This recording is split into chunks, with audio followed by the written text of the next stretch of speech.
Jangan paksakan PPN 12%.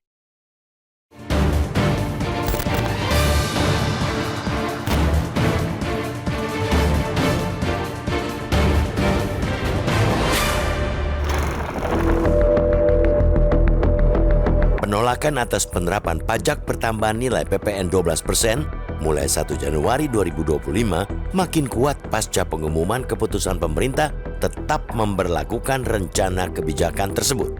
Penaikan PPN yang disebut pemerintah bakal disertai berbagai stimulus dan kompensasi bagi masyarakat rentan nyatanya tidak mampu meredakan keberatan publik. Pemerintah memang telah memberikan pengecualian pengenaan PPN 12% terhadap barang dan jasa yang dinilai sebagai kebutuhan pokok. Artinya, barang lainnya yang merupakan mayoritas barang yang dikonsumsi masyarakat sehari-hari bakal kena penaikan PPN dari 11% saat ini menjadi 12% bulan depan. Barang-barang tersebut mulai dari sabun mandi, minyak goreng, kemasan, selain minyak kita, garam kemasan, sabun cuci, pasta gigi, paket data ponsel, air minum kemasan, pembersih lantai, deodoran, dan seterusnya. Daftarnya masih panjang, bahkan sampai pada pakaian atau sandang yang sejak dulu disebut sebagai kebutuhan primer alias pokok. Dalam pembedaan kategori barang dan jasa yang dikecualikan dari pengenaan PPN pun, pemerintah masih gamang. Pemerintah belum menetapkan rincian barang dan jasa premium yang tetap dikenai PPN. Misalnya, apakah beras premium yang dikonsumsi masyarakat luas termasuk yang dikecualikan dari PPN atau tidak? Menko Perekonomian Airlangga Hartarto mengatakan beras premium tidak kena PPN. Namun Kepala Bappenas, Arief Prasetyo, hanya menyebut beras medium ke bawah sebagai golongan beras yang dikecualikan.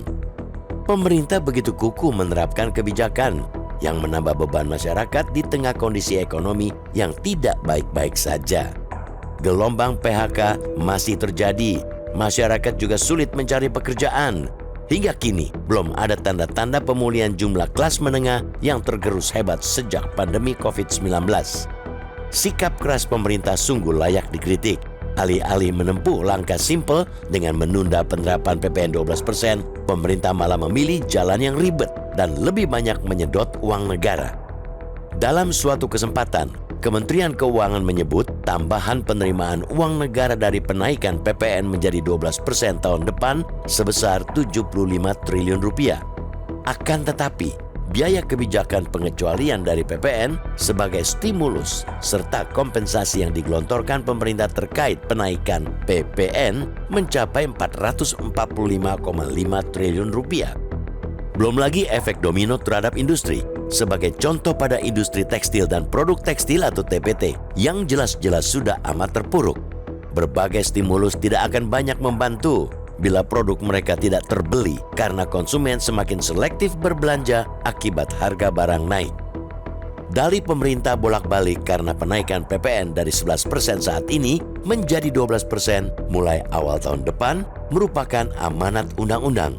Padahal berkali-kali pula pemerintah diingatkan bahwa penerapan tarif PPN sesuai Undang-Undang Nomor 7 Tahun 2012 tentang harmonisasi peraturan perpajakan atau HPP masih dapat diubah tanpa merevisi belaidnya. Pasal 7 Undang-Undang HPP ayat 1 memang mengatur jadwal penaikan PPN yakni menjadi 11% per 1 April 2022 dan naik ke 12% paling lambat 1 Januari 2025. Akan tetapi, pada pasal yang sama, ayat 3 dan ayat 4, tarif PPN dapat diubah menjadi paling rendah 5% dan maksimal 15%. Pemerintah tinggal menyampaikan perubahan tarif itu kepada DPR untuk dibahas dan disepakati dalam penyusunan Rancangan Anggaran dan Pendapatan Negara atau RAPBN. APBN 2025 memang sudah ditetapkan, namun masih ada peluang revisi lewat RAPBN perubahan.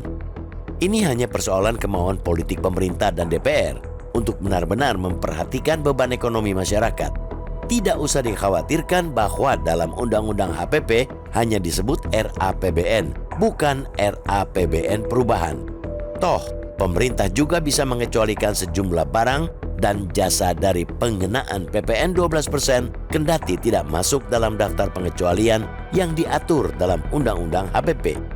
Masih banyak jalan meningkatkan penerimaan negara lewat perpajakan tanpa menggencet masyarakat kebanyakan. Kalau tidak mampu merumuskan, pemerintah bisa meminta kajian kepada otak-otak gemilang yang bertebaran di kalangan praktisi hingga akademisi. Satu yang publik pinta, berempatilah wahai penguasa.